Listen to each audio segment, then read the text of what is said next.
Hi everybody, Graham here, welcome back to the channel. So I recently picked up this Sega Saturn. Now I've been after one of these for a while, but this one had a wee problem. It was booting up fine, but when it tried to read the disc, the thing would completely freeze. So usually when this happens, it means that the system effectively needs recapped. What that means is replacing all those wee capacitors inside on the main board to try and get this thing up and running. And that is exactly what we're going to go through today.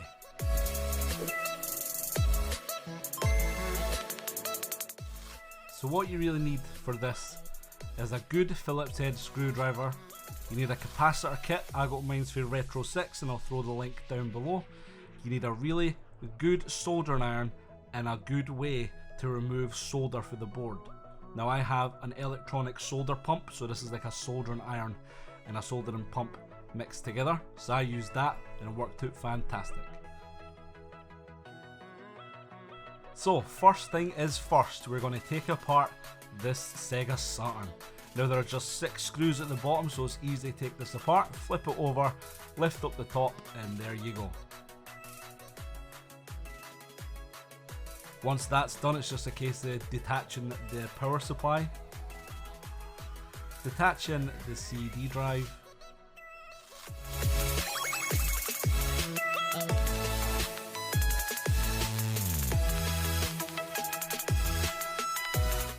now I can't remember exactly off the top of my head, but there are at least 8 other screws on the inside that need to be removed.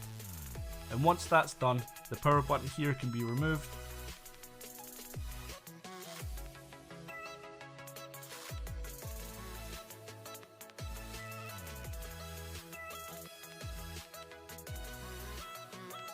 And then the shield in here can be lifted off. And that means now the board is free to the bottom part of the casing. This ribbon cable here is for the CD drive, so that's removed. And now we have a bare board to work with. This bittersweet heat is suffocating. I'm waiting and always hesitating. And this is where the real fun begins. Now I'll leave a link to the soldering pump that I'm using here, but basically what it is a solder pump and a soldering iron had a special night together and made a baby, and this is what you get. And it actually worked really well. I think it was like 20 quid for Amazon. Like I said, I'll throw a link down below. Now this part did take a long time, so apologies for it being so quick here, but I will also leave a link down below of a list of capacitors and their numbers that you replace.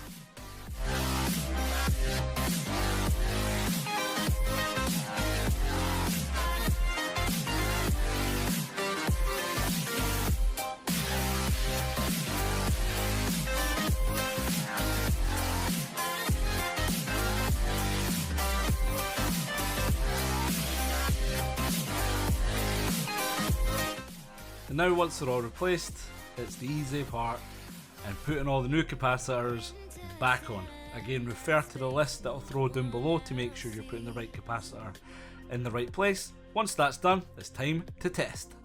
In the underground, we're living low key. Can give you peace here in your mind. Now this was the first time I have ever recapped anything, and when this booted up here I was ecstatic. I could not believe that this worked and I was so happy. Like I said, it took a wee bit of time, but it was 100% worth it. The game is up and running fine, absolutely no problems.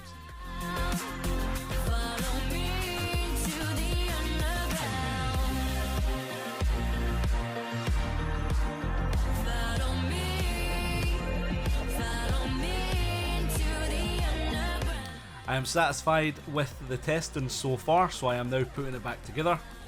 Apologies here, I did not record myself putting it back together, so I just took the disassembly footage and reversed it, because it's pretty much just the same, but in reverse.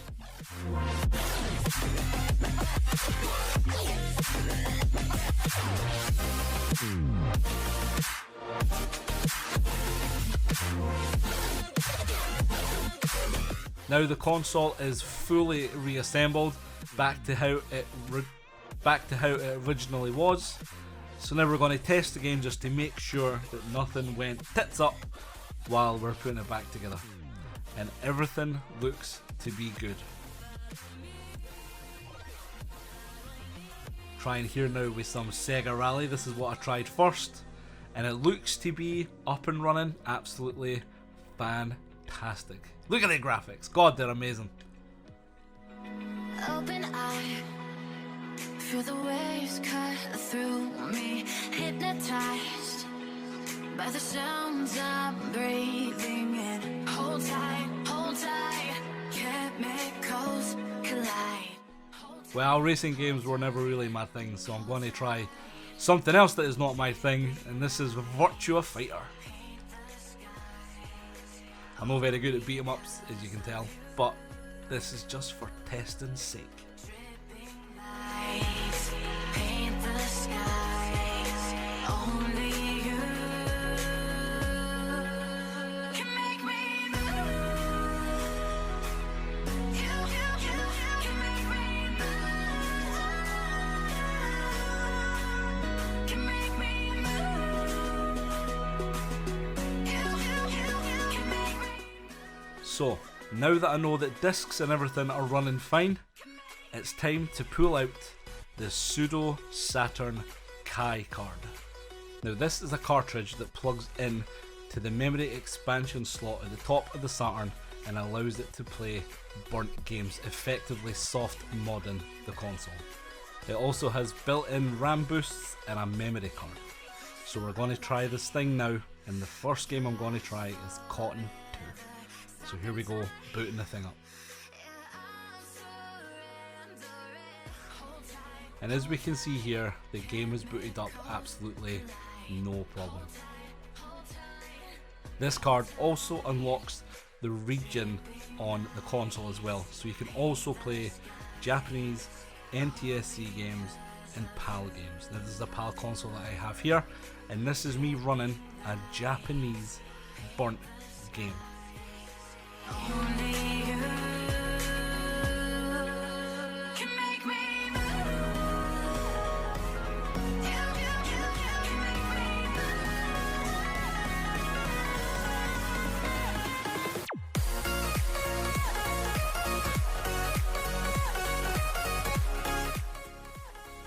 Next we're going to try Radiant Silver Sun.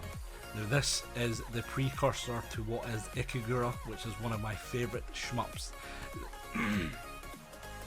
This is also a Japanese exclusive, and as you can see here, the card and the console are running it absolutely no problem, and it looks beautiful.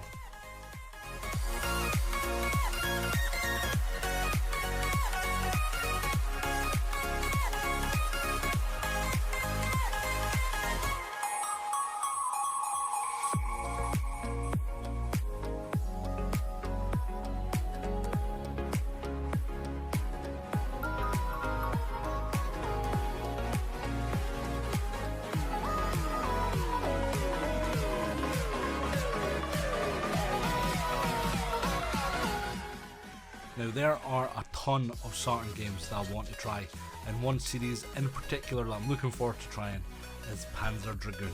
Now this is Panzer Dragoon 2 here that I'm trying. Why did I start with number 2? I don't know, I just fancied it. But as you can see again, absolutely no problems running a burnt disc.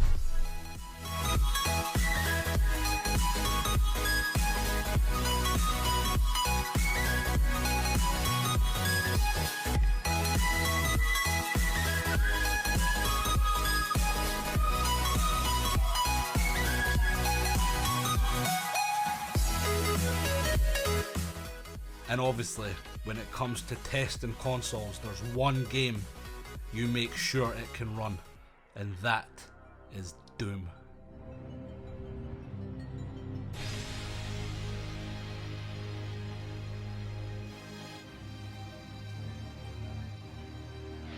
So I was really looking forward to testing this game out and trying this version. Now as you can see, this has been sped up 250 times. This is the normal speed, As you can see, it's very choppy. Now that's nothing to do with the card or the burnt disc. This port is just garbage.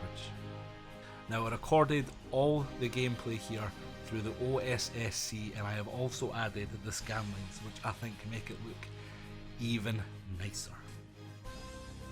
So there we have it guys, Sega Saturn recapped and rejuvenated. Now I hope this helped. If you pick up this card, please let me know, and let me know what other games I should try, and what games that you would try if you had this. And sure, I'll see you in the next one. Bye for now.